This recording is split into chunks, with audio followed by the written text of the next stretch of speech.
Hey, what's up, everyone? It's Omnibus Jax. So, I wanted to do an official review. I've had the 1/3 Prime 1 Studio Paul Muadib statue for about a week now, and I wanted to do a review of it and break down some of the details. So, it's a pretty impressive statue. I think I was a little overwhelmed when I first got it last week, but and also my turntable, I have a cat that likes to chew power cords, and evidently it chewed through the power cord underneath my podium. Anyway, so this, what you're seeing right now, is actually the way I display it in my collection.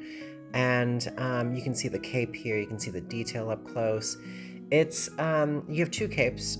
One is pretty rough texture, the light brown one, so I actually put it in really hot water for a while and let it soften just a bit, especially since it comes out of the box. It's got like creases and flat marks and whatnot, and the hot water seemed to like loosen it up a bit, and then you put it on. One thing you have to be very careful of is his hair. This statue has incredibly fine little hairs, and it's kind of surprising for something that's printed out. And so just be aware of the tiny hairs, because they can break when you try and push the hood over or any details like that. So what you see here is actually one of the other poses that you can do with the arm going across the chest, which is probably what, when I get my Fade statue, this is probably what I'll do next to Fade for a while, just because this is like, the fighting stance that he has, that he uses from Duncan, Idaho. And so here you see the maker hooks, which are what Paul uses to ride the sandworm in the film.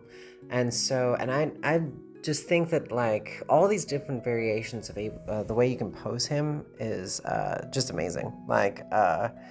It just gives you so much variation. Now, the arm going up with the knife, the Chris knife above his head, is pretty much like where I'm at right now. I just can't seem to let go of it. It's just so dramatic. And I will eventually move on to other things, but right now, yeah, because these look great. And then, of course, there's this pose, which was going to be the one I wanted, with the hood going over. It's once Paul drinks the water of life, and then he goes to the south to meet the fundamentalists on Dune. And he's changed into Muad'Dib,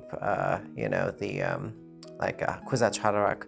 And so, yeah, I was going to do this one, but I think it's cool. I just couldn't see his face as well as I would like from afar.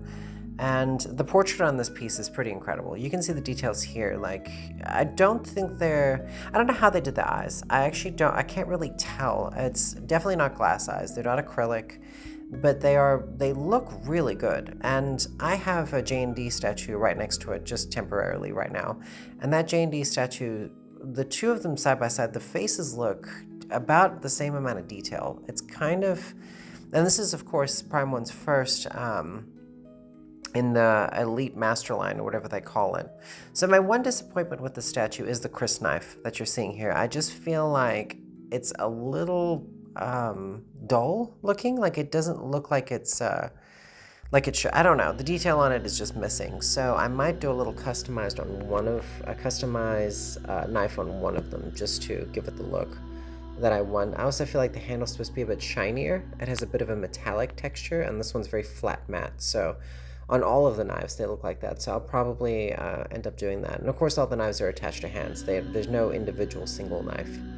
The base is really awesome. The more I look at the base, the more I like it. It really does look like rocks. And it is, being tall is, it's a massive base as far as like height is concerned. It's thick, but it's very like narrow in width. So right here you can see all the little buckles on his back, on his sides. You actually have to put all of those on manually with magnets, and it's a bit tedious. I can see why they did it, because it would be a lot of breakage, But yeah, so, and this suit, the detail in the suit is pretty impressive. You can see, so of course it's all sculpted, which is amazing, but you can see all of the dirt and sand and everything built up on it, and it's amazing. Yeah, this is the pose I have it in.